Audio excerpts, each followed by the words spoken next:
शिक्षण सेवक याचिकेसंदर्भामधली एक अपडेट आहे। 12 तारखेला कोल्हापूर खंडपीठामध्ये याचिका त्या ठिकाणी सुनावणी होईल या अपेक्षावरती असणाऱ्या शिक्षण सेवकाचा मोठा भ्रमनिरास त्या ठिकाणी होताना आपल्याला दिसलेला आहे। त्याची पुढची जी तारीख आहे ती पुढची तारीख 29 जून 2026 म्हणजे तब्बल 2 महिन्यानंतर 2-3 महिन्यानंतर आपल्याला पुढची तारीख मिळालेली आहे। कारण यामध्ये जज साहेबांचा कोरम बदललेला आहे, त्यामुळं कदाचित ही तारीख आपल्याला पुढची मिळालेली असेल।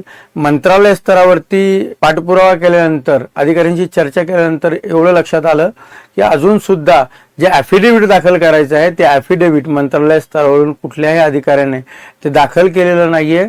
फक्त जे ॲफिडेव्हिट जाणार आहे ते आयुक्त कार्यालय येथूनच जाणार आहे। त्यामुळं सध्याची जी शिक्षण सेवक रद्दबाबतची जी चर्चा आहे ती मंत्रालय स्तरावरती आपल्याला होताना दिसत नाही किंवा अधिकारी लेवलवरती सुद्धा होताना त्या ठिकाणी दिसत नाही।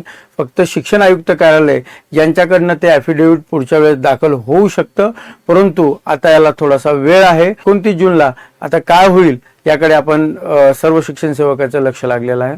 धन्यवाद।